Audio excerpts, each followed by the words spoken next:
This news was spread widely, that the giant Aspilian had been killed, and that it had been done by a monk.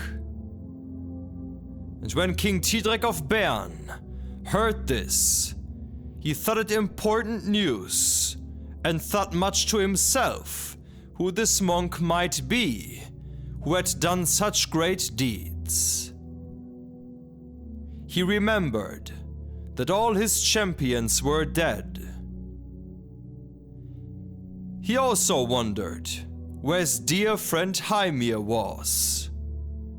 He had not heard whether he was dead or alive.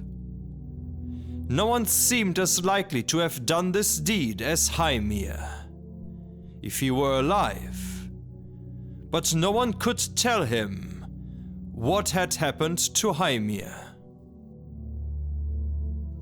King Thidrek rode to the monastery with his men and arrived one day in the evening. The monastery was called Vadingkusan, and when he came to the cloister, he had the abbot called to him. The abbot came out of the cloister and welcomed King Thidrek warmly and asked him where he was going.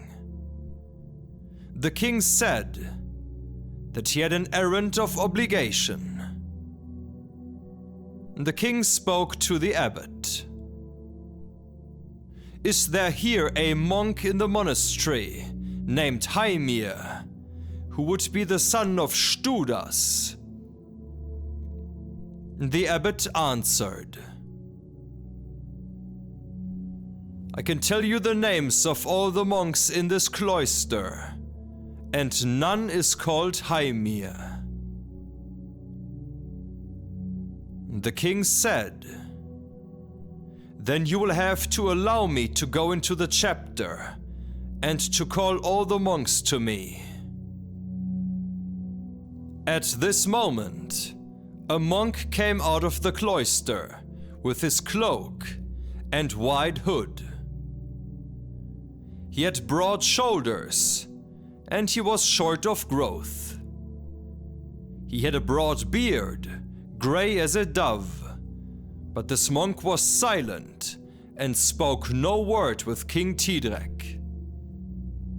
King Thidrek turned toward the man and thought he recognized Heimir, his good comrade, and he spoke.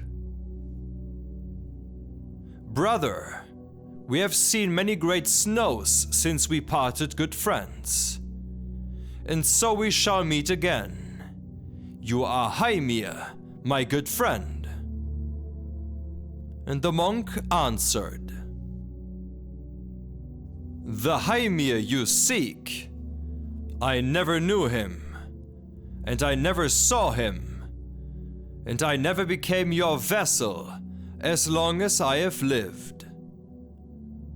And the king replied, "Brother, do you remember how our horses drank so much in Frisia that they lowered the water level?"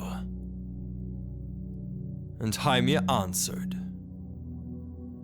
"I cannot remember that I have ever watered horses with you, because I have never seen you before that I can remember." King Thidrek spoke, "If you do not wish to recognize me, then you will still remember the day I was driven out of my kingdom and you accompanied me. And then when you returned to King Erminrek, he drove you away as an outlaw. You will certainly remember that, even though you claim that you have never seen me." Heimir answered, "I cannot remember what you have said now. I have heard King Thidrek of Bern mentioned, as well as King Erminrek of Rome, but I know nothing more of them." "Brother," said King Thidrek, "many snows have fallen since we saw each other. You should be able to remember about when we rode to a feast in Rome, when we found Earl Eron before the gates with his great wound, and remember his hawks, how they cried out over him when he was dead, and his dogs, how they whined over him, and his horse neighed, and how all of his men loved him so much that they did not want to part from him. Heimir said, I do not remember that I was at the place where Earl Eron fell. And Thidrek replied, Since then have fallen many snows, and now you should remember how we came to Rome to King Erminrek, and how our horses neighed and stood in the noblest fashion.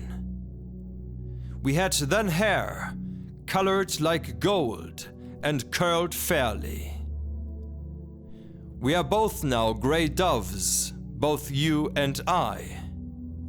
All of your clothing is colored like mine. Do you remember now, friend, what I am reminding you of, and do not make me stand any longer before you? Heimir laughed and spoke. Good sir, King Thidrek, now I remember everything you have been reminding me of. Now I wish to go with you.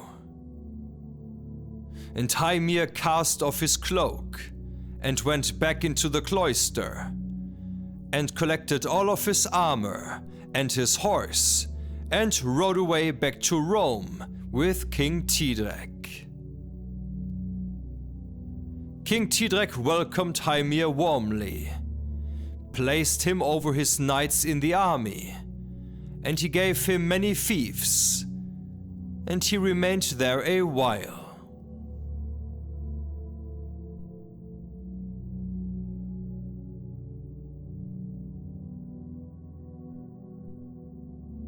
One time, Heimir and King Thidrek were talking about their lands that were to pay tribute. Heimir spoke. Sir, you are the most powerful king in the world. You take tribute from every land and every castle in Lombardy and many other places. That tribute is paid by many men, rich and poor. Why do you not collect tribute where there is enough gold and silver? And I know that no man collects tribute from it, not you, sir, and no other man. That is the monastery where we were. And King Thidrek answered, There may well be much money there, as you say, of which we have never had tribute. But if we were to collect tribute, then you shall be the first man to ride there to collect it.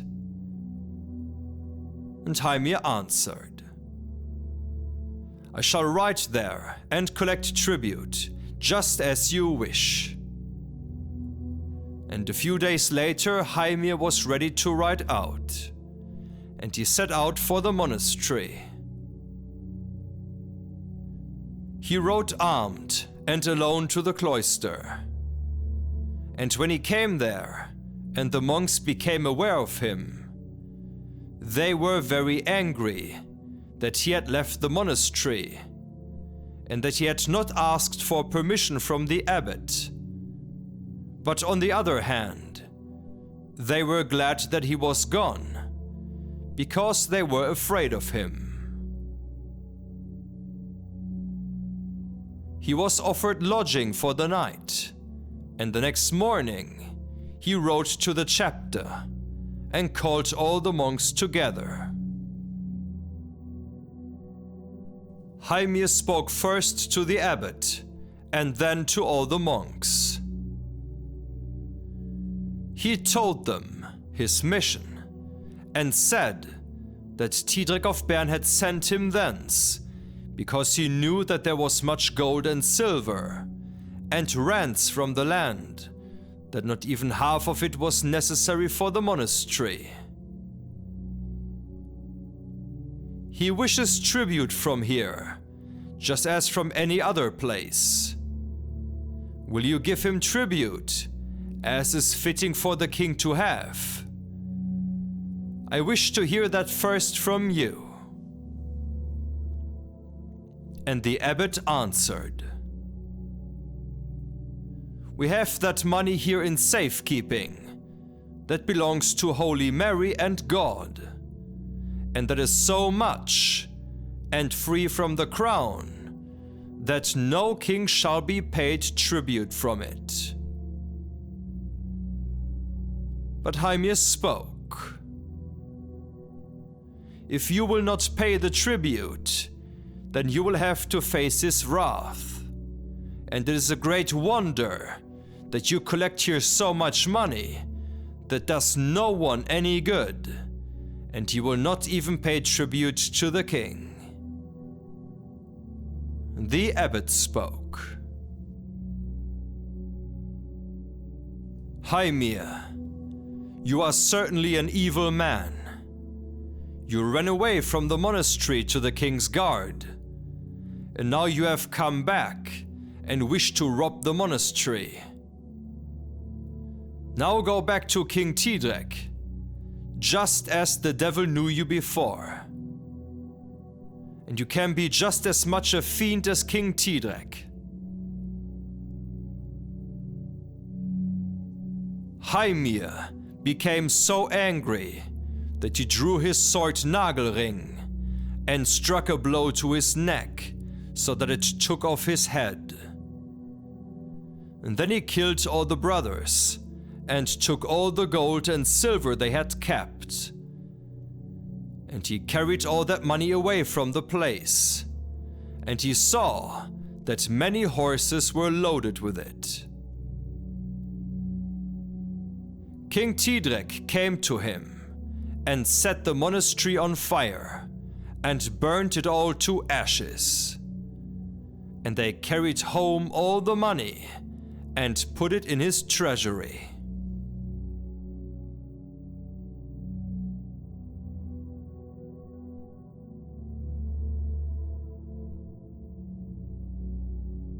Thidrek heard of a giant who had much gold and silver in his possession, and no one had heard of more gold in one place. This giant had gotten old, and he was the largest and strongest of giants, so that no elephant could carry him. He was lazy himself and remained in one place. And for this reason, he had not become so famous, because man did not know much about him. Heimir told King Thidrek about this giant, and said that he would go to collect tribute from him for King Thidrek. And the king thought that a good idea. Heimir said that no one but this giant had refused honor and tribute to King Thidrek. So Heimir took his horse and all his weapons and rode the whole way that led there.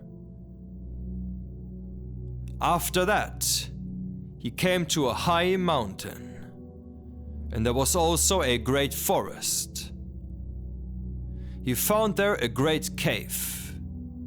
He dismounted and went into the cave. There lay a giant before it, so large that he had never seen a larger, and it had grey hair like a dove, and it was long and all in front of his face. Heimir went to him and spoke. "Stand up, giant, and defend yourself. The man has come who wishes to fight with you." And the giant woke up and said, You are bold, man, and I do not wish to get up and kill you. Heimir said, If you do not get up and defend yourself, then I shall draw my sword from the scabbard and kill you. The giant sprang up, shook his head and hair so that it stood up. It was fearful to see. He brandished his staff, which was both stout and long. He raised it up and struck Heimir so hard with the first blow that he flew as far as an arrow from a bow, and he was dead before he hit the ground. That is to be told about the killing of Heimir. It became known that such a great champion had lost his life. Heimir was now dead. King Thidrek's last friend and champion from the old days. There's still one more episode, one last episode of the Thidrekssaga for you to hear.